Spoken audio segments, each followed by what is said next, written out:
First of all, let's say the U.S. dollar has lost 85% of its value since the 70s.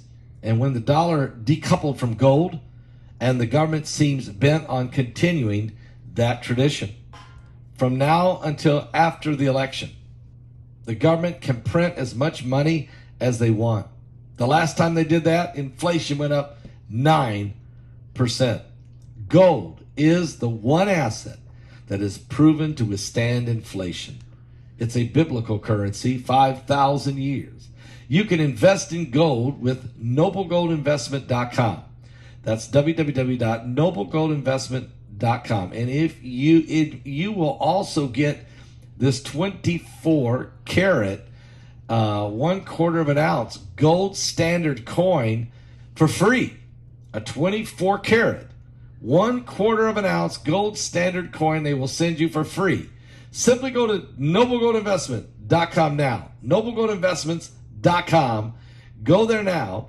The only gold company that we can trust. Guys, set up a gold IRA. Find out all about it at noblegoldinvestment.com. In the depths of the Teoman Cave in Jerusalem, a significant archaeological discovery has shed light on ancient ritual practices associated with magic.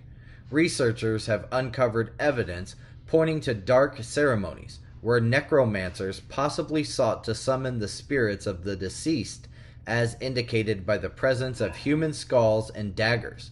The findings, detailed in a study published by Cambridge University Press and Harvard Theological Review, resulted from over a decade of research conducted by the Israel Antiquities Authority and the Bar Ilan University. The study focuses on 120 oil lamps discovered within the Judean hills dating back to the late Roman to early Byzantine period, specifically the late 2nd to 4th century CE.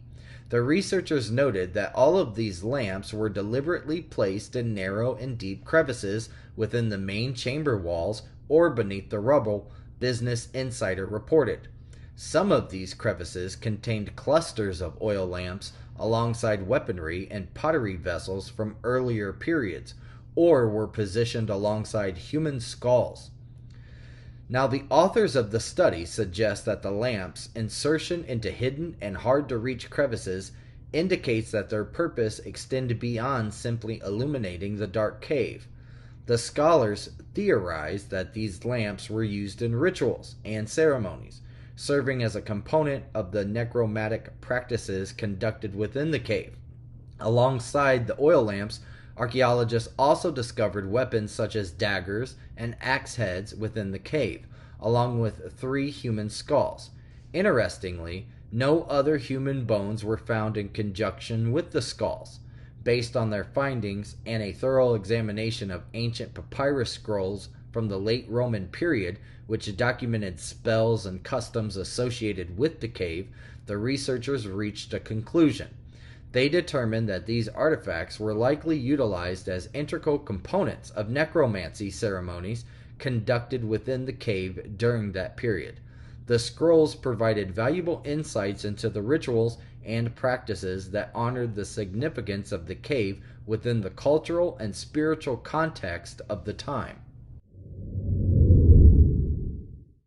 According to Australian media reports over the weekend, a stranded sailor and his dog have successfully been rescued in the South Pacific Ocean after spending several months adrift at sea.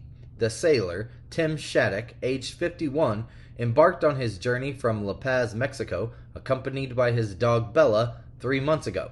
About a month into the voyage, a powerful storm struck his white catamaran, causing complete destruction of all electronic equipment, as reported by 9 News. Shattuck and Bella managed to survive the subsequent 3 months at sea by consuming raw fish and collecting rainwater for drinking, NBC News reported. Over the weekend, they were rescued by Mexican tuna trawler, as detailed by 9 News. Speaking to the channel, Shattuck described his challenging ordeal at sea. He mentioned that he had essential fishing equipment and other survival gear on board. However, he expressed the need for rest and nourishing food. After enduring a prolonged period alone at sea, he stated, quote, "I have not had enough food for a long time." A doctor who attended Shattuck on the trawler confirmed to Nine News that the sailor displayed, quote, "normal vital signs," indicating that he was in stable condition. Boston Mayor Michelle Wu, a Democrat, is facing criticism for employing tactics reminiscent of the Nixon era, as her administration recently admitted to creating a list comprising her most vocal critics and then sharing it with local authorities. The administration acknowledged that the list was compiled in response to a request from the Boston Police Department, the New York Post reported. The request was made after Michelle Wu experienced months of harassment and physical intimidation from individuals both outside her residence and during public events such as the annual neighborhood park coffee hours. The intention behind creating the list was to address safety concerns and ensure appropriate measures were in place. The revelation of the list came to light when it was uncovered in an email that was obtained through a public records request by opponents of Mayor Wu. This revelation has raised concerns about potential attempts to silence or intimidate her critics, many of whom have staged protests outside her home. According to a statement from Mayor Wu's spokesman, Ricardo Patron, the request from the police arose due to several individuals repeatedly obstructing the Dorchester Day Parade.